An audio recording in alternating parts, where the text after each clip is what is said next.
morning class. Today we will start our second chapter of economics book, People as Resources. पहले हम ये जो important terms हैं वो हमारी कर लेते हैं. Resources. Any material with can be transformed in a way that it become more valuable and useful is known as a resources. वो कह रहे हैं कोई ऐसा मटेरियल, कोई भी मटेरियल जिसको हम एक प्रोडक्ट में तैयार करके वो यूजफुल बना सकते हैं, वैल्यूएबल बना सकते हैं, वो होता है resources. Natural resource. A natural resource is anything in on or above the earth that people use to meet their needs. एक नेचुरल रिसोर्स वो है जिसको, जो हमारी पृथ्वी पर क्या है, बना बनाया भगवान के द्वारा जो बनाया गया है और जिसको जो ह्यूमन है वो यूज़ करते हैं, वो होता है नेचुरल रिसोर्स. जैसे कि लैंड है, वो क्या है, एक नेचुरल रिसोर्स है. वाटर है, नेचुरल रिसोर्स है. Human resources. By the term human resource we mean the size of population of a country along with its efficiency, educational qualities, productivity, organizational ability and freshness. वो कह रहे हैं कि जैसे human resources क्या है कि भाई मान लो ह्यूमन रिसोर्सेज वो है कि हमारा पॉपुलेशन के अकॉर्डिंग कंट्री में उसकी एफिशिएंसी के साथ कि भाई इतना ज़रूरी है, उसमें एजुकेशन क्वालिटी है, प्रोडक्टिविटी है, ऑर्गेनाइजेशनल है. तो वो चीज़ें क्या हैं, वो सब है ह्यूमन रिसोर्सेज जो भगवान व्यक्ति के द्वारा पूरी की जाती हैं. Skilled labour. Skilled worker.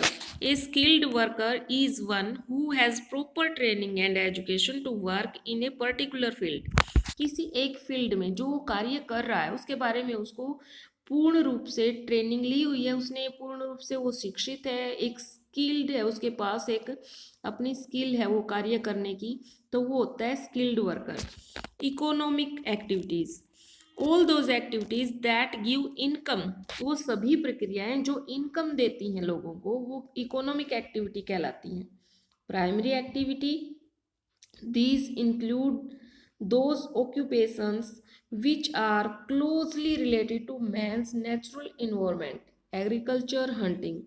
वो कह रहे हैं इसमें वो व्यवसाय हैं जिसमें जो मैंस हैं वो नेचुरल एनवायरनमेंट से प्राप्त करते हैं, जैसे कि एग्रीकल्चर है, खेती करना है, हंटिंग है, जो जिस रॉ मटेरियल हम तैयार करते हैं वो हो जाता है प्राइमरी एक्टिविटी में. सेकेंडरी एक्टिविटी में क्या आ जाता है कि the occupation which produce finished goods by using the products of primary activity as raw material. कि जो ऑक्यूपेशन, जिस व्यवसाय में हम रॉ मटेरियल यूज करके फिनिश गुड्स तैयार करते हैं, कोई प्रोडक्ट तैयार करते हैं, वो होता है सेकेंडरी एक्टिविटी. Tertiary activity. इसमें क्या होता है कि tertiary activity consist of all services occupation. सभी अलग अलग जो व्यवसाय हैं उनकी सभी सर्विसेज आ जाती हैं, जैसे कि उसको ट्रांसपोर्ट करना, कम्युनिकेशन, टेलीकम्युनिकेशन का हो गया, उसको मार्केट उसकी हो गई. तो पूरे जो प्रोडक्ट है उसको मार्केट तक भेजने में जो जो चीज़ें यूज़ की जाती है वो टर्सरी एक्टिविटी में आ जाते हैं.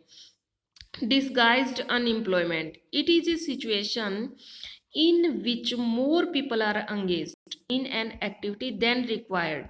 वो कह रहे हैं डिजाइज यानी कि जितनी रिक्वायर है उस काम में लोगों की, उससे ज़्यादा लोग अगर वहाँ काम कर रहे हैं तो वो हो जाती है डिसगाइज्ड अनएम्प्लॉयमेंट. जैसे कृषि है, कई मान लो 2 की खेती कर रहे हैं उसमें, लेकिन घर में सदस्य हैं काम करने वाले 5, तो वो क्या है, डिसगाइज्ड अनएम्प्लॉयमेंट हो गई. Literate. Seasonal unemployment. It is a type of unemployment under which people are employed during some parts of the year and remain without work during the rest of the year owing to the seasonal nature of work. मान लो खेती से लगा लेते हैं, जैसे harvesting के time ज़्यादा ज़रूरत होती है, जैसे धान लगाते हैं तब ज़्यादा ज़रूरत होती है, तो उस टाइम लेबर को रख लिया जाता है, जब काम नहीं होता तब निकाल दिया जाता है. जैसे फैक्ट्रियों में है, जब पीक सीजन होता है तब लोगों को रख लिया जाता है काम पे, नहीं तो फिर उनको एमएनसीज वगैरह जो उनसे निकाल दिया जाता है. तो वो हो गई सीजनल अनएम्प्लॉयमेंट. लिटरेट.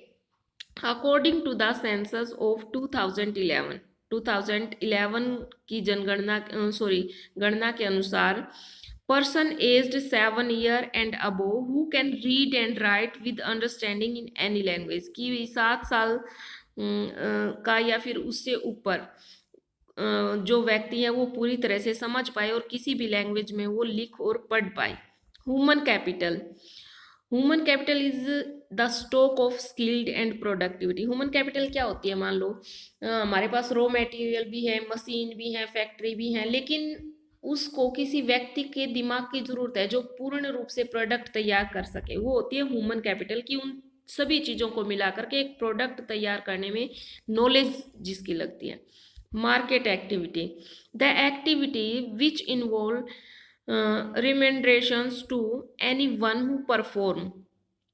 जैसे कि मार्केट एक्टिविटी क्या होती है, उसमें बेचना, खरीदना, प्रॉफिट लॉस वगैरह ये हो गई। जैसे कि growing cotton of by a farmer, जैसे फार्मर द्वारा कॉटन उगाई जाती है वो मार्केट में बेच दी जाती है। नॉन मार्केट एक्टिविटी में क्या आती हैं कि भाई ऐसी फसल उगाई जाए जो सेल्फ कंजप्शन के लिए, अपनी जरूरत के लिए ही बस फसल उगाई जाए, कमर्शियल यूज के लिए ना उगाई जाए। जैसे वीट है, ज्यादातर हम घर पे यूज कर लेते हैं, थोड़ी बहुत बचती है वो बेच देते हैं, तो वो क्या होगी, नॉन मार्केट एक्टिविटी हो गई। सो स्टूडेंट्स, आज हमने इसके मेन जो वर्ड थे जिसके बारे में आपको पता होना जरूरी है, क्योंकि बार बार ये वर्ड आएंगे जब हम क्वेश्चन आंसर रिवाइज करेंगे, तो ये मैंने आपको अच्छे से करवा दिए, आप इनको अच्छे से रिवाइज भी कर लेना। Thank you, have a nice day.